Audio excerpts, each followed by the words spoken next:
On peut mentir comme ça. Jay, France 24.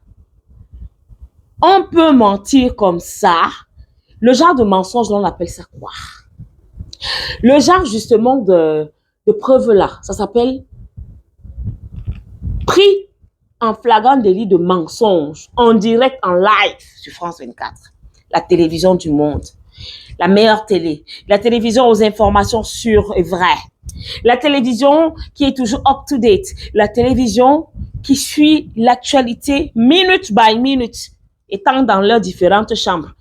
Ces journalistes suivent l'actualité en Afrique. C'est-à-dire qu'ils sont couchés dans leur lit. Mais ils ont l'information minute by minute. Ce qui se passe au Cameroun, ce qui se passe en République centrafricaine, ce qui se passe au Mali, ce qui se passe au Burkina, un peu partout. Ils sont couchés dans leur lit. Ils ne sont pas sur le terrain. Vous comprenez certainement que je fais référence à Wassim Sarr, je crois que c'est Nar ou c'est un truc bizarre là. Je pense que j'ai bien prononcé son nom parce que eux, ils ont l'habitude d'écorcher les nôtres. Vous avez quelqu'un qui s'appelle Ndedi, ils viennent mettre Ndedi. Non. Donc, si j'écorche son nom, mais je sais que c'est Wassim quelque chose, qui est chroniqueur sur France 24. Le gars a menti, sans scrupule, sans avoir honte, et il regardait sa caméra comme ça.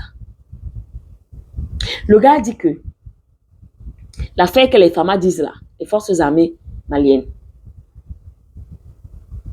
qu'ils ont cueilli, qu'ils ont fini, comme on dit chez nous, avec Hugo Abou Ouzeifa, plus connu sur le pseudo de Hugo, le terrible rebelle recherché par les États-Unis au point où ces derniers avaient mis sa tête à prix.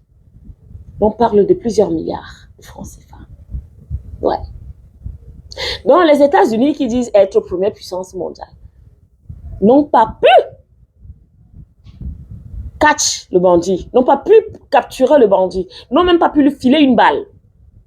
Il aurait fallu que les FAMA existent pour mettre fin au séjour de ce bandit qui a sémé la terreur depuis son arrivée en 2012 sur le territoire malien. Originaire du Maroc, paraît-il. Il a sémé le trouble.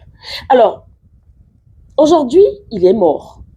Les FAMA, c'est une victoire. Et c'est la preuve que nos armées, surtout l'armée de l'AES, les trois jumelés, Mali, Burkina, Niger, s'ils se mettent ensemble, vous imaginez ce qu'on pourra faire?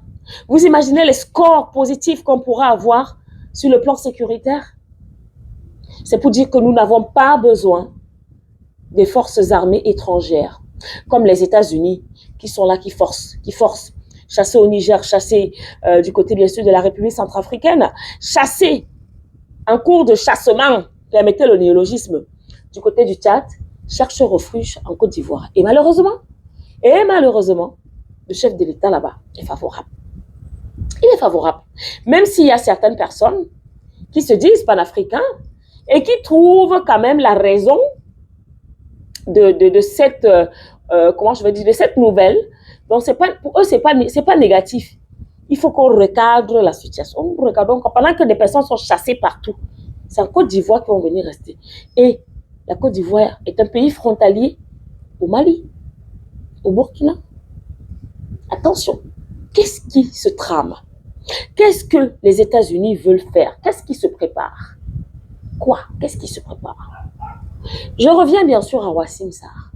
Dans son mensonge, parce qu'il faut qu'on donne les détails, il nous fait savoir que, du moins, il fait savoir à ses adeptes de followers, de téléspectateurs, ceux qui ne jurent que par France 24, il leur a fait comprendre que c'est un autre groupe rebelle qui voulait donc, c'est un retour de l'ascenseur.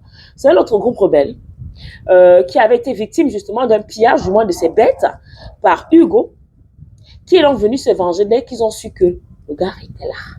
Ce sont eux qui ont tué Hugo, ce n'est pas les FAMA. Jai, on peut mentir comme ça. On peut mentir comme ça. Alors qu'effectivement,